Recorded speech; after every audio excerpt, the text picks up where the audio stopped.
course. I'm so happy to be here and share about anything PA related. Truly, I'm an open book, so ask anything that you want.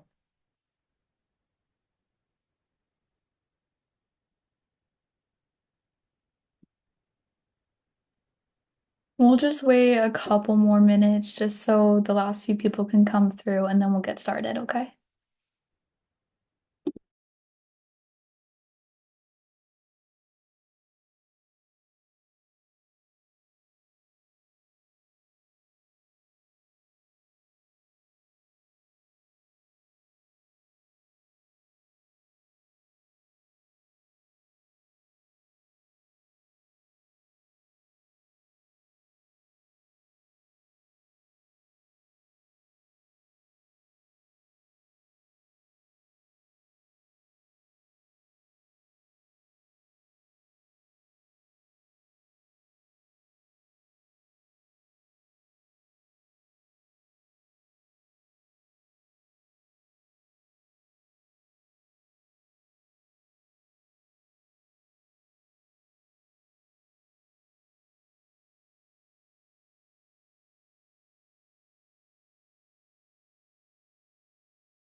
Okay, we'll just go ahead and get started, and as people come in, they can join. So, hi everyone, my name is Aubrey. I'm going to be taking over for Gigi as president. So, if I'm a new face, that's who I am. But also feel free to reach out to Gigi with any questions you have about PA school or anything else at all. And I'm just going to go over some reminders and upcoming events that we have going on. So, thank you for everyone that came to the social and the Scented Leaf fundraiser that we had last Friday. It was a great time. Also, don't forget that we have a free GRE practice test event this weekend, this Saturday, on October 19th from 11 to 3 p.m. Also, if you're a senior, we just sent out emails for stoles, so please respond to that email so we can place orders that can be sent out and be completed by Friday. Also, some upcoming events for November. We are going to have a percentage night and fundraiser at the Monica on November 21st from 5 to 9 p.m. Um, we are also planning a November social. It's going to be roller skating, and that Google form to sign up will be sent out in our recap email. And that Google form is just to gauge what day works best for you in November. We are also going to be having a volunteering event at Z Mansion on November 3rd from 7:30 a.m. to 11 a.m. And don't worry, all this information will be sent out in our recap email so you can sign up and fill out all those forms. Okay, so today we are welcoming Priya. Thank you so much for being here, Priya. Priya Patel is a PA student at Case Western Reserve University. So yeah, if you have slides prepared or if you just want to talk, you can just go ahead and get started. And if anyone has questions while Priya is talking, feel free to send them in the chat or say it out loud. Yeah, for sure. Thank you all so much for having me here. I have never done this before, so if I don't know what I'm doing, please bear with me. I don't have slides prepared, so I was hoping we could just keep this like more informal, serve as like a Q&A. I am an open book, so if you guys have any questions, just a little bit about myself. I am 24 years old. I'm from Northern Kentucky, and I went to the University of Cincinnati for my undergraduate education, where I majored in health sciences on the pre-PA track. And then I took 2 gap years after graduating. So I graduated back in 2022, took 2 gap years, relocated to Louisville, Kentucky, where I worked and gained patient care experience. I moved to Louisville because that's where my twin sister goes to dental school.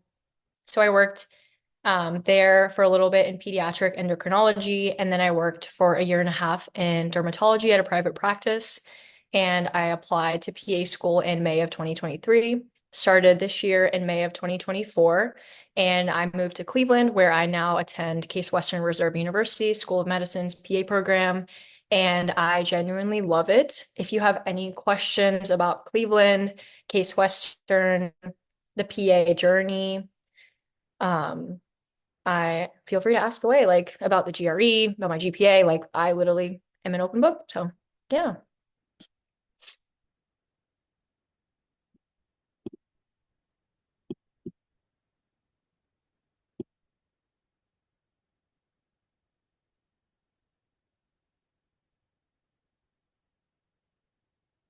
I will add that for patient care experience, I was a certified nurse assistant at two different hospital networks where I grew up. And then I worked in pediatric endocrinology as a clinical support assistant, and then I worked as a medical assistant in dermatology. Talia, thank you so much for the question. How has this year been for you as a PA student? So I'm in my first year, so still in didactic year. I'm only in my second semester because I started back in May. It's definitely been a transition and adjustment. Um, for example, in undergrad, I would come home from classes and I would just watch my favorite TV show and just relax for the rest of the evening. But this year in PA school, it's definitely more about holding yourself accountable. And a lot of my classmates and I live on our own. So it's like nobody's there to constantly tell you what, like, how much you have to be doing, like, how you have to be on top of it. So it's definitely been a transition, like, living on my own, juggling PA school without having my family nearby. Um, but that was also a big fear of mine going into PA school because I was moving to a city where I knew nobody, my family wasn't nearby. But your classmates become your family, and I truly believe like they are the best part of my program, hands down. Maybe after the faculty, but yeah. Um, and if I don't answer your question, I'm so sorry, but Aubrey asked how many hours of patient care experience did I have when I applied? Excuse me. And how many years did I work for? I had about 2,500 to 3,000 patient care hours when I applied.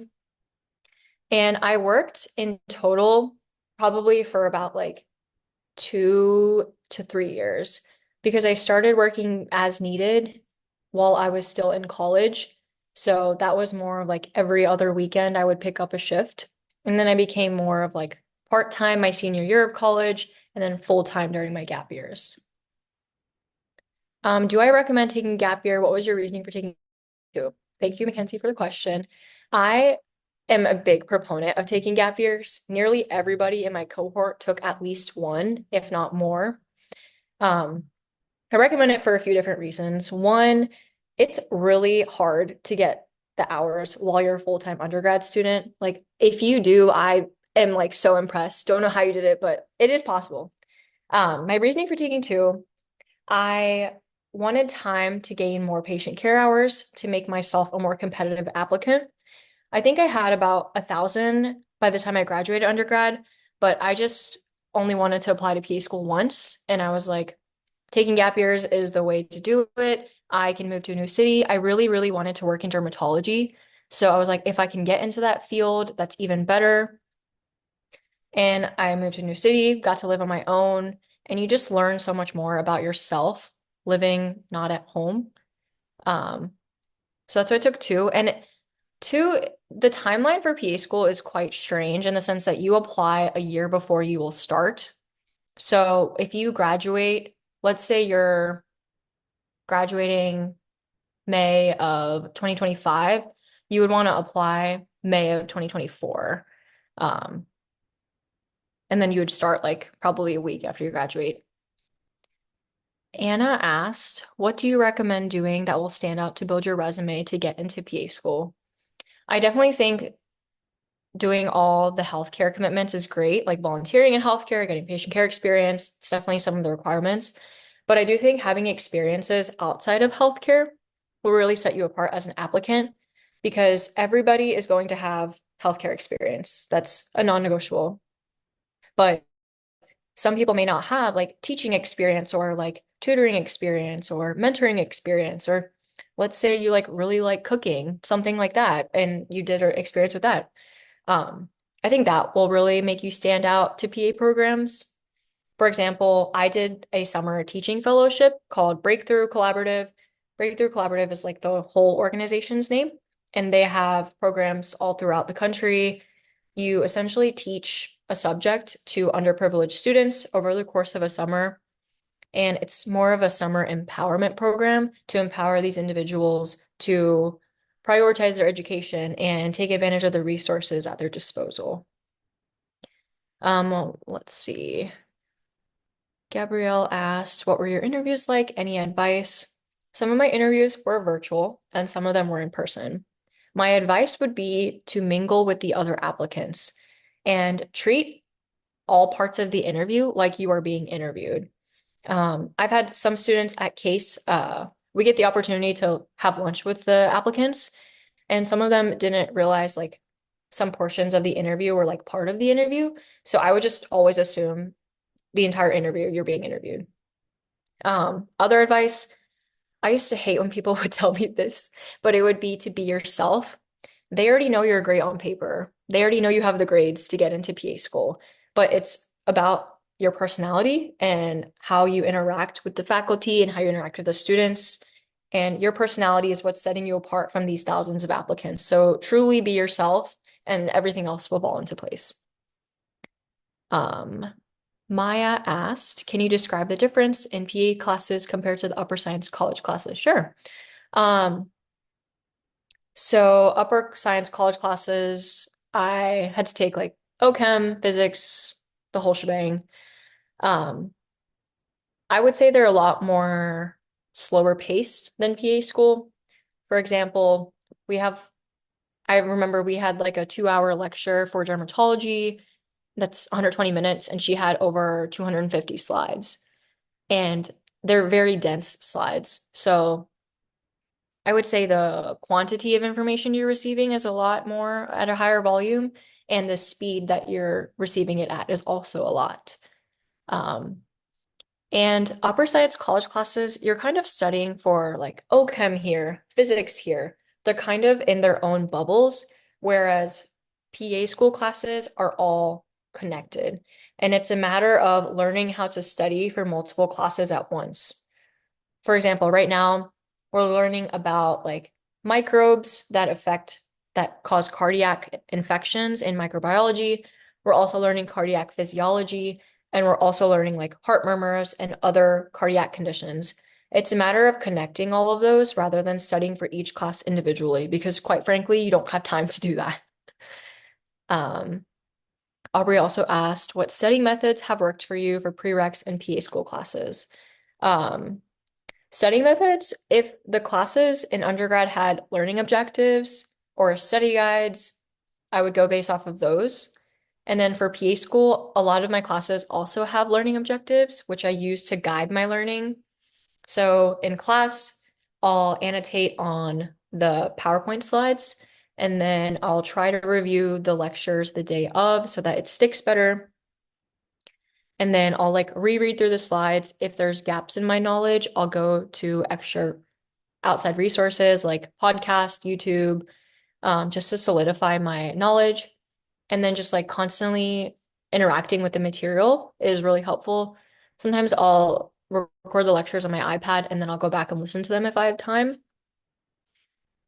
But other classes, for example, like anatomy, I would make Anki decks during lecture. So I would just convert all of the lecture slides into Anki decks and just go through those every day to have that spaced repetition. And that worked for anatomy. If you are a flashcard person, that will work for you for sure. But a lot of these other classes, it's just you can't memorize. Like, and that's coming from somebody who like lived off of memorization in undergrad. So Abby asked, what would you recommend to do to get shadowing experiences if you don't have personal connections? What was your experience? I was also in a similar boat. I'm a first gen student, so my parents didn't go to college. None of my family members are in healthcare. A lot of them didn't go to college as well. So for shadowing, I looked up hospital networks near me and I went on their provider directory, filtered it by physician assistant, and then just a lot of the times they would have emails on there. So I would just email the same email to them. Like I think I emailed like 50 PAs just asking to shadow them. And I didn't care what field. I was like, whoever will take me, I'll take. That worked. And I had a few people get back to me that way. And then another way was I cold called offices. That's a really good way. And then another one is Obviously, if you have like personal connections, that's a great way to get shadowing experience. Like if you know someone in your community, like maybe at church or something, you never know when somebody is going to be a PA. So always worth asking. I shadowed in ENT, dermatology, neurology, surgical oncology, and urogynecology. The surgical oncology was actually a physician PA duo, which is really cool. I got to go into the OR and observe the surgeries of them removing breast cancer, which is awesome. For ENT, I just followed the PA around in an outpatient clinic. Neurology, I actually shadowed a neurologist and just followed her around. Um, I really think shadowing is what solidified my journey to pursuing PA. I was pre-med my first semester of undergrad, and then I shadowed that surgical oncology PA duo and ultimately landed on PA. Um, so exposing yourself to this field and this profession is really like how you will know whether or not you want to do this for the rest of your life. Haley asked, did you originally plan on taking a 2-year gap? Originally, I was only planning on taking 1 year. So I was going to apply in, sorry, the timeline is still confusing to me. No, I was not. But then I realized like the timeline wasn't lining up. So then I thought, oh, like I'll just extend my gap year and work because I needed the hours and I was making money. So I thought, why not? Was there any issues with credits being valid after 2 gap years? No, I didn't have any issues with my credits with taking 2 gap years. A lot of programs, when you're applying, they'll say, we usually will take credits up to 5 years after graduating. So I would just make sure you're in that 5 year window. If not, it is program dependent. So I would just double check on the program's website. What has been your best study technique in didactic year? Do you use spaced repetition, Pomodoro technique? How many students in your cohort start directly after undergrad? Great question, Colleen. Best study technique in didactic would probably be to like write stuff out on whiteboards. My program has whiteboard walls, which are really cool. Um, and making flowcharts of the information, like if you're learning about pulmonary function tests for pulmonary diseases, you like write PFTs at the top and make like 2 lines. And it's like you can do those testing for chronic bronchitis. You can also do them for um, like restrictive lung diseases, and just IDing the differences amongst diseases will help you to answer that on an exam question. I think switching your mindset to thinking about things in a differential diagnosis kind of way has been really helpful because last semester I would just try to study everything about each disease, but it's more so about picking up what's unique about different diseases and connecting it with similar diseases. Like neuromuscular diseases all sound the same to me, but it's about picking up like, oh, this disease has ascending limb weakness, whereas this disease has descending limb weakness. It's like little things like that will help you differentiate things on an exam. Um, Pomodoro technique, a lot of my friends swear by it. I usually just like set my phone aside and like try to zone in. If I'm unable to, then I'll start using the Pomodoro technique just to have those spaced breaks. How many students in my cohort started directly after undergrad? I can probably count on one hand how many people started directly after undergrad. The youngest person in my cohort is 21, and then the oldest, I believe, is 33. How many schools did you apply to? Was the school you're at now what you originally was planning for? Mackenzie, thank you so much for asking this because it's actually a whirlwind of a journey. I applied to 15 schools, got 10 interviews, and 6 to 7 acceptances. I originally applied to all my programs in May, and I was like, that's it. But then case got on my radar somehow. I really can't remember how. I think I was just researching schools, and I originally had case on my list, but then I said no because they wanted all of my science course syllabi, and I just thought that was a lot of work, and I was like, no.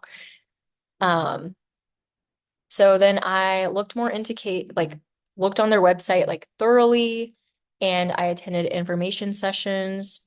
And I was like, okay, maybe I can actually see myself here because I didn't realize like their PA program is actually kind of highly ranked. And the Cleveland Clinic is one of the best teaching hospitals in the country. So having that on your resume and being able to rotate there, like you were almost instantly guaranteed a job. Like the PA outlook is already great, like the job outlook, but having that would make you like 10 times more valuable as a PA. Um, can you talk about your undergrad experience and how you picked classes to satisfy both your major and the requirements? Sure. My major was health sciences, and the curriculum is kind of already like built out. And I was lucky that the curriculum had all of the prereq classes included into it. So I didn't really have to take any extra classes to fulfill the prereqs for PA school. Um, I really enjoyed my undergraduate institution. I went to the University of Cincinnati, in case you missed it. Um, I picked classes to satisfy both your major. So my major had all the classes in its curriculum built in, so I didn't have to take any extra classes. Um, I tried to get involved in stuff that wasn't healthcare related as well, just to I also wanted to do stuff that was outside of healthcare just for my own personal hobbies. Like I was a tour guide. I really enjoyed that. I did the teaching fellowship. Um, I volunteered at an early learning center or just it was like a daycare. Um, Somebody asked, do you review? Sorry, I'm so sorry. I don't know how to pronounce your name. I'm gonna guess Biani. If I'm wrong, I'm so sorry. Do you review lectures before or after class? Great question. Oftentimes they don't post the lectures until like 15 minutes before class, which is kind of frustrating, but so if they are uploaded, I'll try to review them before. Does not happen very often. Most of the time, it's almost always after class. Are you currently working or just focusing on school? I am not working. I'm just focusing on school. It is very, very hard to work while you're in PA school. It's essentially a full-time job. Like right now, I have class from like 8 to 5. I actually had the meet and greet before this from 6 to 7 p.m. So I had a 12-hour day today. Um, I do know like one of my classmates, she does work, but that's because it's like a super laxed schedule with her supervisor and she can just work whenever she can. A lot of programs will discourage you from working while in school. If you absolutely need to, I would say it's possible, but if not, I would not do it. I worked up until a month before I started PA school. Maya asked, were you able to update things on your application, such as additional patient care hours throughout the admissions process? I'm actually not sure because I don't think I did update them just because I like had a comfortable amount when I applied. But once you hit submit, I'm pretty sure you cannot edit them on CASPA, but you can email the schools individually to update them. How did you decide on which PA schools to apply to? I think I pulled up a list of like PA schools based on rankings, and I was like, I definitely want to apply to Duke.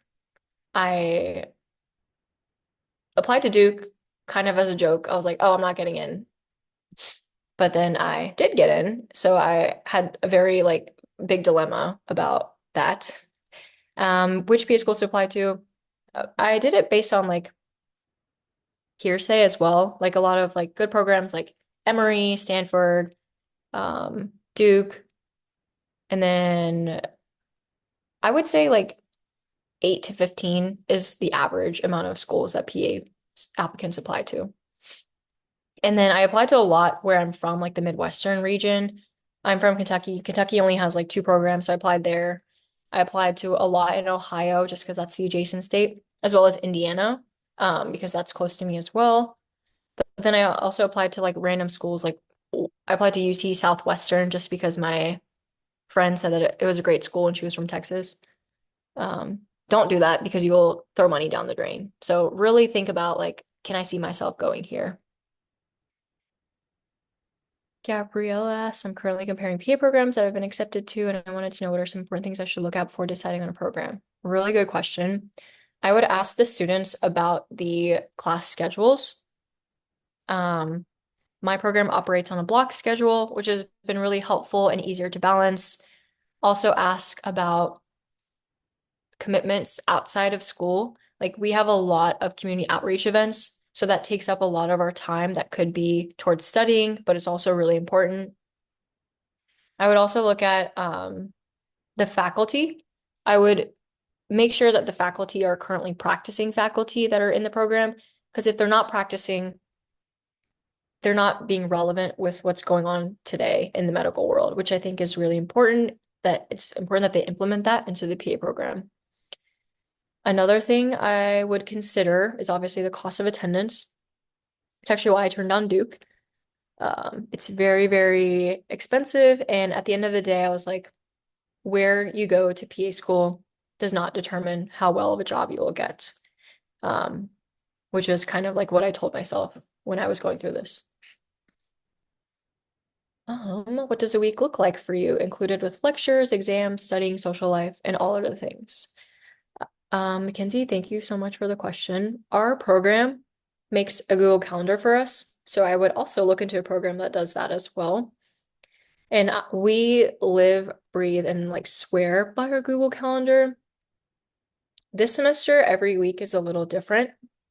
I'm not sure if I can share my screen, but I could love to share my schedule with you all. Let's see.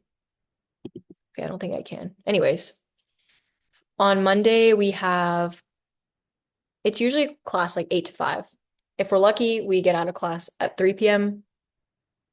And then when I get home, I'll eat dinner and then I'll clean up my kitchen, be on my phone for a little bit, and then I'll sit down to study from like 7 to 9 or 6:30 to 9. I usually try to stop studying at 9 p.m. just because like that's the cap that I put for myself. Because I like to go to bed by like 10, 10:30. If I'm really like feeling behind on content, I'll study until like 9:30 and then I'll try to be asleep by 10:30. Social outings. My program does a really good job about planning social events for us. Oh, sorry, I'm trying to find this question. We had a lot at the beginning of summer semester just because we had a lot of time. Right now, I will admit I'm not having much of a social life. Um, but we have 4 weeks of lecture followed by 1 week of exams. And for example, like not every day is 8 to 5, but that's like a typical day. On Fridays, we're not usually there until 5. It's usually like 3 p.m. we're done. And usually on Wednesday and Friday mornings, those are reserved for community outreach events, but we don't have them every week. So this week, this morning, some of my classmates had community outreach events, but I didn't. So I got to school and studied from 8 to 12, had lunch from 12 to 1, had pharmacology lecture from 1 to 3, had a community event for an interprofessional class from 3 to 5, studied in between 5 to 6, and then I had a meet and greet with PA interviewee applicants who are interviewing tomorrow from 6 to 7. And then I drove home and then I hopped onto this call at 8:30. I'm also on Eastern time, if anyone's wondering why the time's off. Um, so during those weekends that we have the weeks that we have block exams, it's Monday through Thursday we'll have exams. And Thursdays we're done typically at noon. So we have pretty much all day Thursday, Friday, Saturday, and Sunday to ourselves. And those days are usually when I like to cram my social events in. Last block, when our exams were done, I convinced a bunch of my classmates to go and play pickleball, which was really fun. Recently, we just had a diagnostic disco event where a bunch of health profession programs just got together at like a bar and mingled, which is fun. So you do have time for social events. It's just a matter of like allocating more study times on certain days versus others.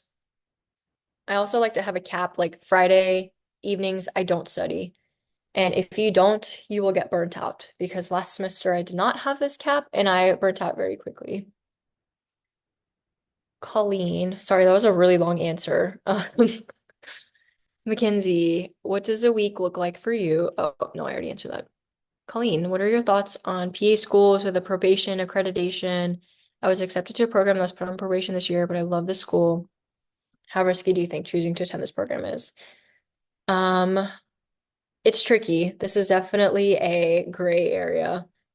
I personally, because I'm a very like weigh out your risk versus benefit situation, I would not attend a program that's on probation accreditation because to me that is showing me that that program A does not have the resources to uphold the standards that a PA program should uphold itself to, and B, it doesn't have the resources for its students to succeed at that program. Or there's something going on that's not meeting like the standards of what a PA program should be up at. I do think it's quite risky to attend a program that's on probation accreditation because they could lose their accreditation at any point in time. Just today, one of my classmates was telling me that she knows a girl who's accepted to a program, and then like a few days or a week before the program was about to start, the program lost its accreditation.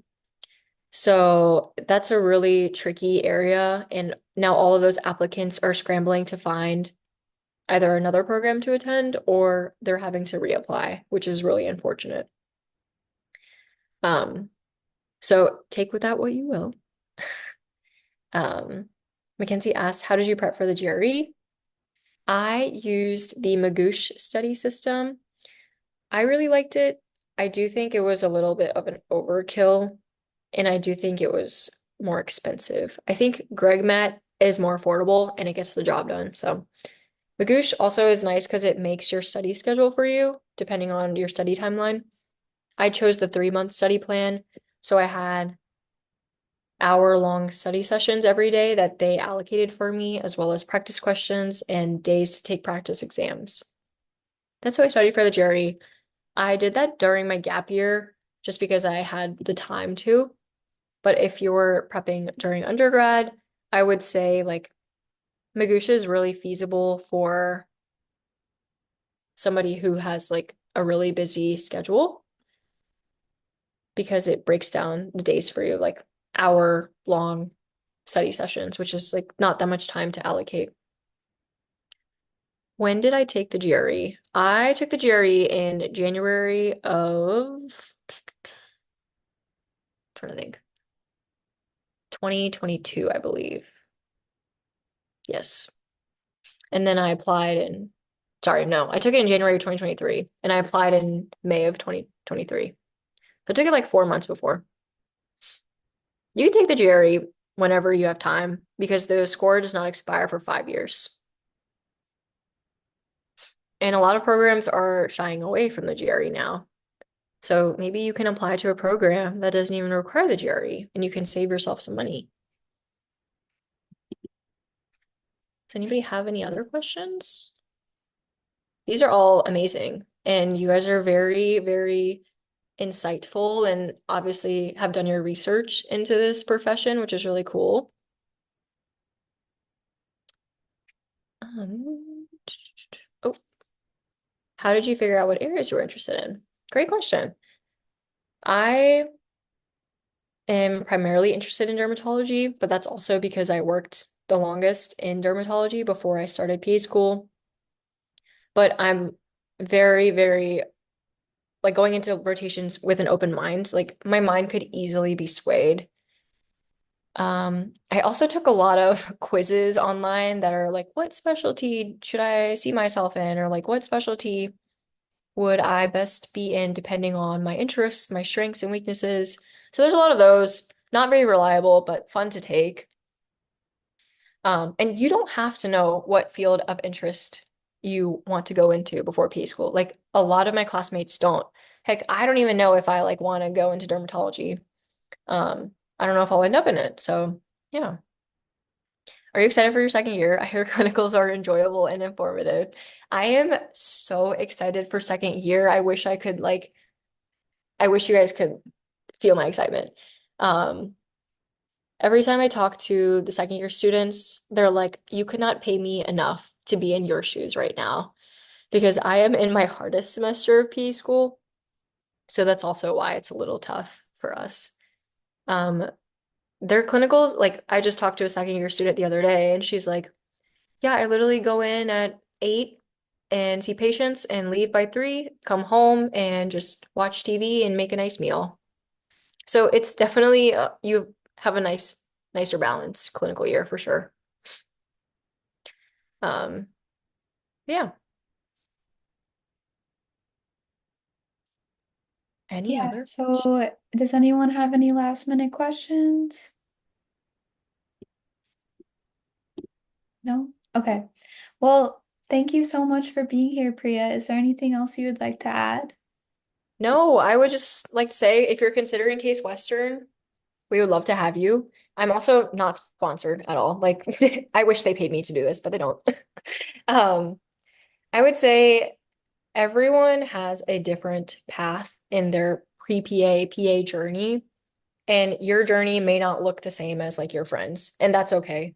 It's important that you don't compare yourself to others throughout this process because you have so much to offer as an applicant, and one school or many schools will see that. So just have faith in yourself, trust the process. Um, yeah, that's all I got. Okay, well, thank you again. It was great to have you. Yeah, of And thank course. you, Thank you all so everyone. much. Yeah, Good thank luck. you. Oh, you guys are so welcome. Um, if you would like to, oh, I can also like Gigi, if you want to share my email with the club, like feel free. I am, if they want to email me, they're more than welcome to. Yeah, But we can definitely do that. yeah, for sure. And good luck to you all applying, getting into PA school. Gigi, congrats. I saw you got an acceptance. Thank you. All right, Hopefully well, it's thank you to Case. everyone coming. Bye. Bye.